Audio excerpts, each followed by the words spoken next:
Musical history is a big subject personally for me, and one of the big proponents of local music history and radio history is Alex Cosper. I stumbled across his websites while doing some research on KZAP for a previous book and was really impressed with the breadth of knowledge and research, which comes from his own lifelong passion for radio and his own experience in the radio industry as a DJ at KWOD.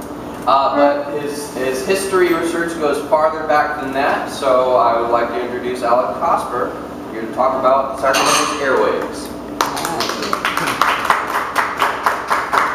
All right, thank you, Bill, for inviting me.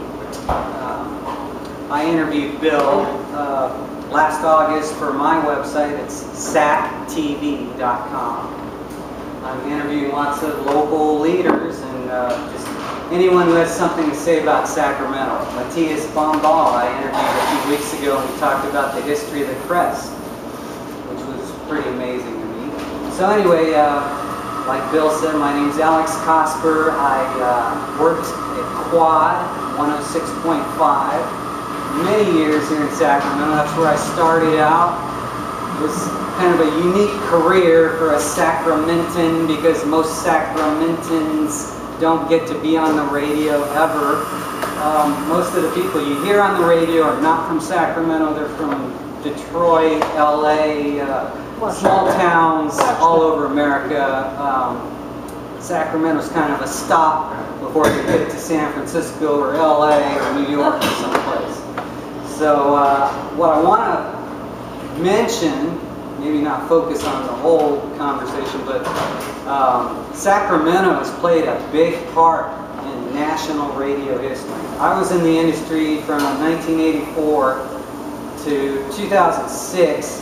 I was at KWOD from 84 to 96. And then I went to Milwaukee and ran a station there for a Green Bay Packer. Played in the first 2 Super Bowls. His name's Willie Davis. Then I came back, lived in the Bay Area for a while, worked on a radio station there called Energy 92.7, an all-electronic dance station. It had a pretty good following in San Francisco, the city of San Francisco, not the whole metro area, because the signal only got to the downtown area.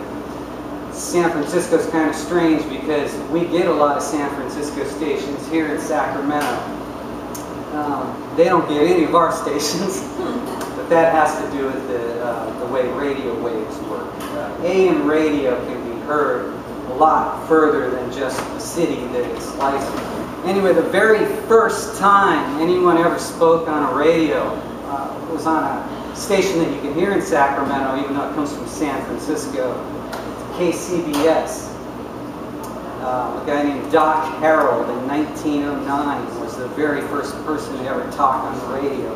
Radio was invented in 1901, but it was Morse code signals, and it wasn't human until 1909, but it wasn't commercial until 1920. The very first commercial radio station was in Pittsburgh, Pennsylvania. So anyway, the very first station in Sacramento, does anyone know besides Bill? I think Bill knows. It was in 1922. They got their license in 1921. It's KFBK, oldest station in town. When it started, it was called KBQ. Back then, a lot of radio stations only had 3 letters in the call letters. And the FCC, once they finally took over the radio business, it was originally run by the Commerce Department.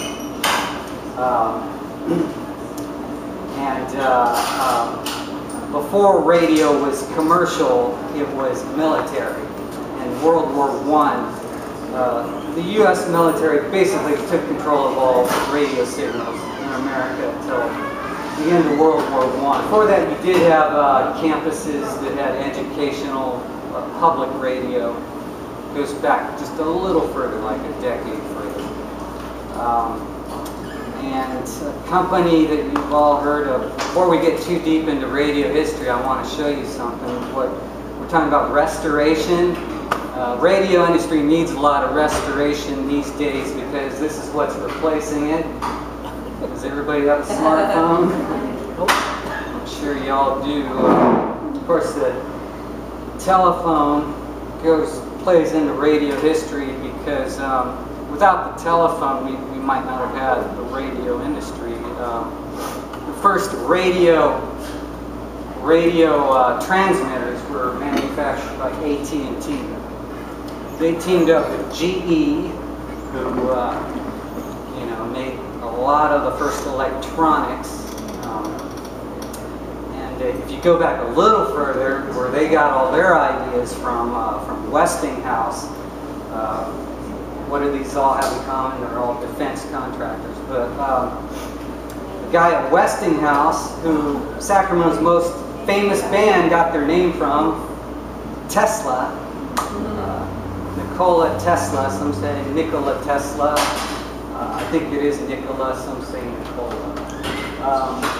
He was the real inventor of radio. Marconi gets the credit even today, even though in the 1940s, I think before Tesla died, the Supreme Court ruled that yes, he was the inventor of radio, and he was awarded a patent finally, but nobody remembers that, right? Tesla also invented a lot of the modern day electronics that we use.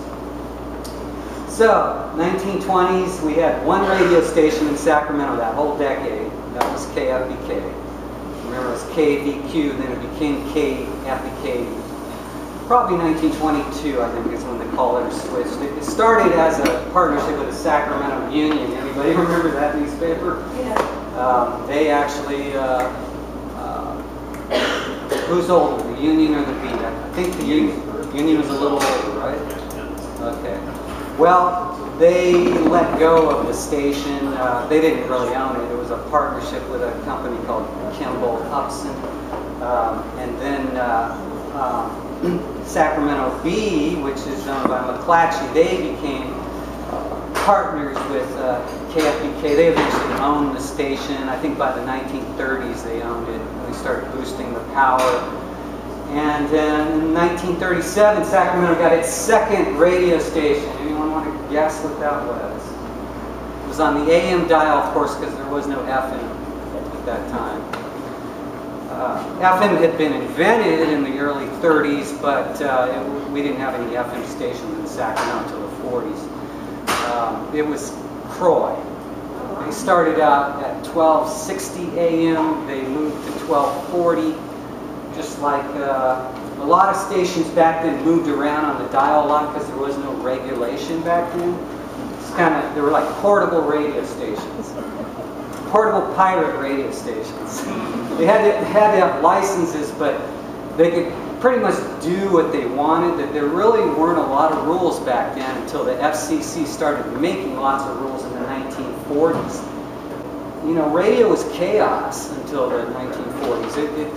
Stations bled onto each other. There wasn't, a lot of consistency. You didn't know what you were listening to.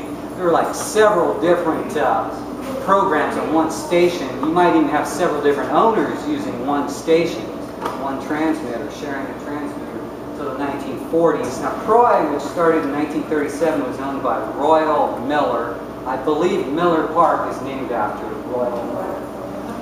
He sold the station in 1945, somewhere in the 40s, mid-40s, might have been 46.